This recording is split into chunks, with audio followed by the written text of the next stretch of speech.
Bonjour à tous, bienvenue pour cette nouvelle vidéo consacrée au Rectangular Challenge de Holland Create. Et aujourd'hui, nous allons travailler un des tout derniers sets de tampons sortis par Janet Klein, cette magnifique petite poupette et sa maison champignon. Et vous l'avez vu en début de vidéo, vous pourrez voir ma vidéo présentation de sa collection.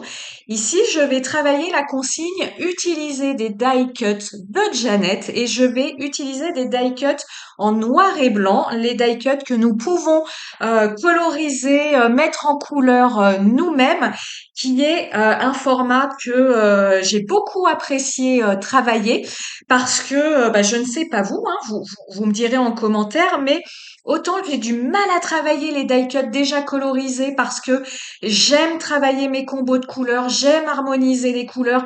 Et là, le fait que tout soit déjà colorisé, je suis un peu perdue, je sais pas trop quoi en faire. Et voilà, la solution die cut en noir et blanc où c'est à nous de mettre en couleur est la solution parfaite. C'est pour ça que j'utilise ici donc des die cuts en noir et blanc, mais ça, ce sera dans une seconde partie de la vidéo. Ma petite poupette, je viens la coloriser au Polychromos de Faber-Castell. Je vous ai fait une vidéo détaillée, ma précédente vidéo, sur cette colorisation, donc je vais pas vous en parler tout de suite. Je vais vous parler ici de mon fond de page que vous avez vu en début de vidéo, et puis après je reviendrai sur ma colorisation. Début de vidéo, j'utilise pour mon fond de carte du papier aquarelle fontaine grain nuageux car j'ai souhaité réaliser un fond de page avec mes aquarelles granuleuses.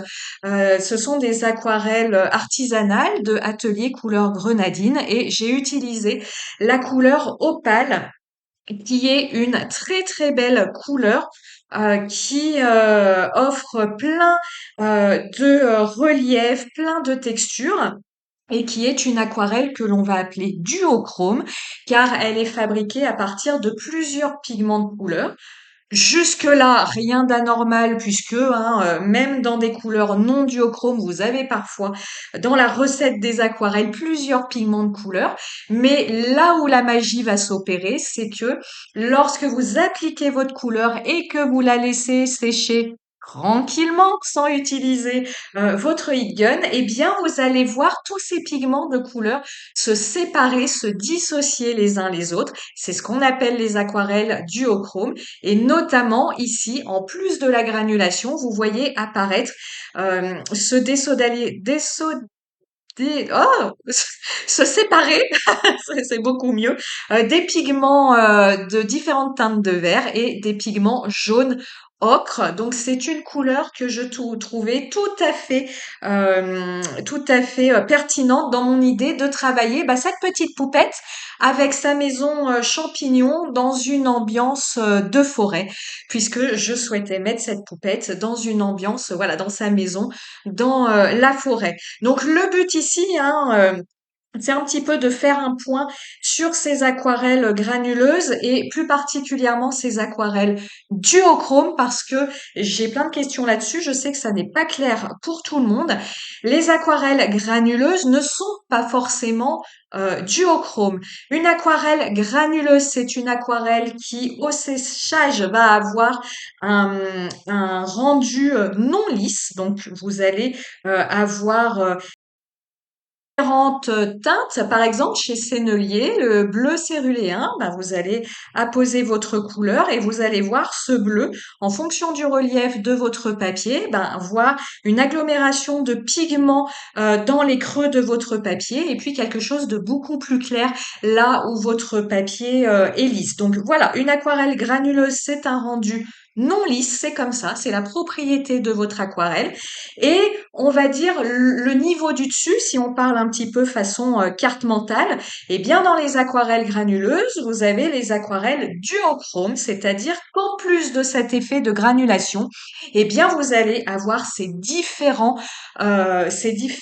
pigments de couleur qui comme je vous le dis, à l'application et au séchage, vont se séparer pour donner quelque chose de non lisse et en plus de plusieurs couleurs.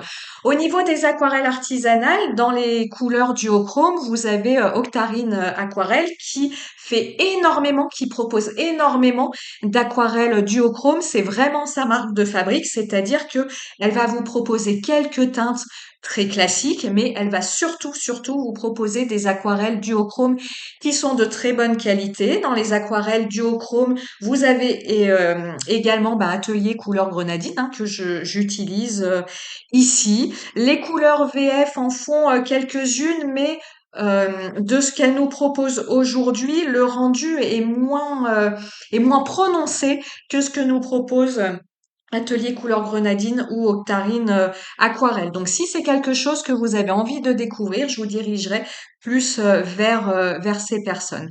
Ma petite poupette, eh bien, elle se colorise gentiment. Vous voyez, j'ajoute quelques détails au stylo gel doré avant de passer à ma colorisation des die cuts. Deuxième sujet que je voulais aborder avec vous aujourd'hui. Ces die cuts, donc je vous le disais, en noir et blanc, ils sont imprimés sur du papier épais si vous ne les avez pas en votre possession. Ce papier, je dirais, l'information n'est pas sur le packaging, mais au toucher, il fait bien entre 250 et 300 grammes. Donc, on part sur quelque chose d'assez épais. On est sur du papier lisse, donc la colorisation au crayon de couleur fonctionne parfaitement. Vous pouvez également utiliser vos marqueurs à alcool sur ce type de papier. Beaucoup de personnes d'été de Holland Create utilisent les marqueurs à alcool sur les die cuts avec des techniques humides. Les techniques humides, type les crayons les crayons de couleur aquarellables, les feutres aquarellables, l'aquarelle. Je ne vous dirai pas que c'est impossible. Vous pouvez tout à fait utiliser ces techniques humides, mais il faut savoir que les die cuts de Holland Create, je ne sais pas si c'est la même chose dans d'autres marques, je n'en ai pas, mais votre papier est épais, est lisse et est quelque peu satiné. Donc, je n'ai pas essayé, mais avec des techniques humides, je pense que l'eau ne rentre pas dans le papier du fait du traitement de ce papier et que ça va peut-être être des techniques un petit peu moins aisées à contrôler. J'ai un petit peu peur que l'eau glisse trop facilement sur le papier. Mais encore une fois, là, je vous fais part d'une impression, d'une réflexion. Je n'ai pas testé, donc à tester ultérieurement. Mais en tout cas, avec des crayons de couleur, c'est un vrai plaisir à utiliser. Vous voyez, ça ne fait pas de marque. C'est vraiment formidable. Ces petits die cuts, vous voyez, ils sont tout petits. Donc, pour pas être embêté lorsque j'applique mon crayon de couleur avec mon petit die cut qui bougerait dans tous les sens en fonction de mes traits de couleur, je suis venue les coller sur ma petite feuille avec du scotch double face, mais qui n'est pas permanent. Certainement d'autres marques, mais UU vous propose du scotch double face permanent et repositionnable. Donc ici, j'utilise du scotch repositionnable pour venir comme ça scotcher mes petits champignons sur ma feuille. Ça me permet comme ça d'avoir une bien meilleure prise sur mon die cut que si je le colorisais comme ça sans l'avoir collé sur une feuille. Il faudrait que je le tienne avec mon doigt. Donc vous voyez, par rapport la taille du die cut par rapport à la taille de mes doigts, à peine je le tiendrais avec mon doigt qui recouvrirait la moitié du die cut. Donc ce serait absolument pas confortable. Donc, si c'est quelque chose que vous faites ou que vous souhaitez essayer, voilà, n'hésitez pas à utiliser cette technique, cette petite astuce plutôt qu'une technique, de venir coller votre die cut, surtout avec quelque chose de repositionnable, pour pas, voilà, que votre champignon se trouve définitivement collé sur votre feuille et ça fonctionne très bien. On revient à mon fond. Vous voyez ce superbe effet duochrome. La couleur de mon aquarelle de fond, je n'ai utilisé qu'une seule couleur d'aquarelle. Et pourtant, vous avez plein de nuances dans dans cette couleur. Ce qui fait ça, c'est la couleur utilisée. Et ce qui fait ça, je vous le dis dans de précédentes vidéos, c'est le papier utilisé. Vous aurez un effet d'autant plus texturé, un effet d'autant plus granuleux et un effet d'autant plus duochrome que votre papier est texturé. que vous utilisez beaucoup d'eau à l'utilisation de votre aquarelle. C'est une aquarelle, si vous voulez ces effets-là, bien sûr qu'il est déconseillé d'utiliser assez pur. Vous pouvez même c'est ce que j'ai fait en début de vidéo. Passez une première couche d'eau sur votre fond de carte, sur votre fond de réalisation, pour avoir comme ça l'aquarelle qui s'exprime pleinement. Et la troisième chose, pour l'aquarelle granuleuse et qui plus est duochrome, bah, c'est de ne pas utiliser de heat gun. C'est important de laisser votre aquarelle vivre, fusionner, s'imprégner avec le papier pour qu'elle s'exprime pleinement. Voilà, une fois que vous voyez que ça ne bouge plus, là, vous pouvez finir le séchage au heat gun, mais vraiment, évitez, je l'applique, paf, je sèche, parce que là, vous n'allez pas profiter pleinement des qualités de votre aquarelle.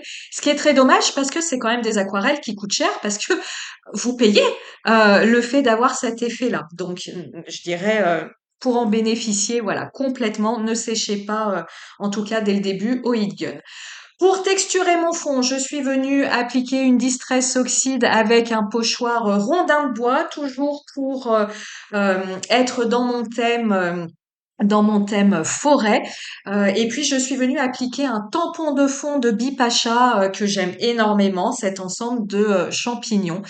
Et là, je viens réaliser mon petit Polaroid pour marquer, hein, vous le savez, je marque le jour du thème du Rectangular Challenge en utilisant un petit Polaroid. Donc, je suis venue tamponner ce fond sur un papier bah, sur une chute de papier que j'avais là, le même papier fontaine. Je suis venue appliquer mon aquarelle opale et je viens ici embosser à chaud mes deux chiffres 24. Ça, c'est une planche de tampon lettres et chiffres de Tracy Evans. C'est un ancien tampon. Je vous l'ai dit dans une toute première vidéo, je vous le redis ici. Pour le Rectangular Challenge, vous n'êtes pas obligé sur votre réalisation de noter que ce soit le thème ou le jour que vous travaillez. Moi, c'est simplement pour en garder mémoire euh, voilà que je note le numéro concerné. Et puis pour la petite histoire, j'utilise un petit Polaroid puisque j'avais énormément apprécié le précédent challenge avec Janet Klein qui était le Polaroid Pop Challenge. Donc c'est une façon pour moi de faire un petit clin d'œil à ce challenge, d'utiliser ce Polaroid. Vous l'avez vu ici, je viens de passer mon heat gun. Pourquoi? Ce n'est absolument pas pour sécher mon aquarelle, elle était déjà sèche, pardon, puisque j'ai pu coller mon fond de carte sur mon deuxième fond de carte. Non, c'est parce que j'ai appliqué, comme je vous le disais, de la Distress Oxide. Mon tamponnage de champignons de fond, je l'ai fait à la Versafine claire. Et toutes les deux, ce sont des encres à séchage lent, à séchage très, très lent. Donc, pour éviter les accidents, c'est-à-dire je pose ma poupette et finalement je me mets de l'encre plein les doigts et je viens mettre de l'encre sur le visage de ma poupette, ça sent le vécu. Je l'ai déjà fait plus d'une fois. Et bien lorsque j'utilise ce type d'encre, je fais là par contre très attention à bien sécher mes fonds ou mes tamponnages au heat gun pour pas m'en mettre plein les doigts et salir ma colorisation que j'ai mis tant de temps à réaliser. Le titre, vous le voyez, c'est une seule et même planche de tampon que je suis venue découper pour me faire en fait trois petites étiquettes afin d'avoir quelque chose de plus aéré qu'un gros bloc de titres.